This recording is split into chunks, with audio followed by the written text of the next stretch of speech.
ஒரு மாநிலத்தில் ஒரு ஒரு ஒருத்தருக்கு இந்த மாதிரி நடந்திருக்கிறத நினச்சி ரொம்ப வருத்தப்படுறதாகவும் வேதனைப்படுறதாகவும் மிக கண்டிக்கத்தக்கது அப்படின்னு சொல்லிட்டு மரியாதைக்குரிய இவர் ஜட்ஜே சொல்லியிருக்காரு. அதை ஒரு பக்கம் அது. இன்னொரு பக்கம் பார்த்திங்கன்னா இந்த அடித்து கொண்டாங்க இல்லையா, அந்த போலீஸ்காரங்க காவல்துறையினர் வந்துட்டு அவர் வந்து சிறையில் இது பண்ணியிருக்காரு. அதோடு வந்து அவங்கள இதுவும் பண்ணிட்டாங்க, வேலையிலேருந்து இது பண்ணிட்டாங்க. அது ஒரு விஷயம். அதில் பார்த்திங்கன்னா அந்த காவலர்களுடைய மனைவியெல்லாம் நேற்று அலுவலகத்தை பார்த்தேன். உண்மையாக ரத்த கண்ணீர் வருது என் கண்ணில். நான் ஒரு விஷயம் கேட்குறேம்மா, தப்பாக நினச்சிக்காதீங்க. உங்கள் வீட்டுக்கார் போட்டு அந்த அடி அடித்து அந்த பையனுக்கு அவ்வளோ ரத்தம் வந்திருக்க, அப்போல்லாம் நீங்கள் எங்கே போயிட்டீங்க?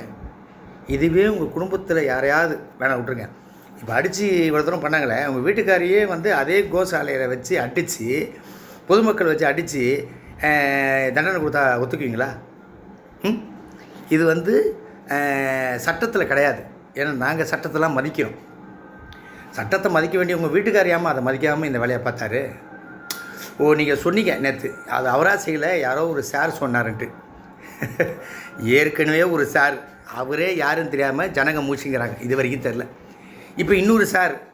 நான் என்ன கேட்குறேன், மூணாவது ஒரு சார் வரத்துக்குள்ளார இந்த சார் யாருன்னு நீங்கள் சொல்லிடுங்க, டென்ஷன் இல்லாமல் இருக்கோம்ல.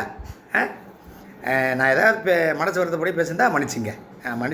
ஒரு பக்கம் இல்லைன்னா ஒரே வேட்டில் சொல்லலாம், சாரி, ஓகே.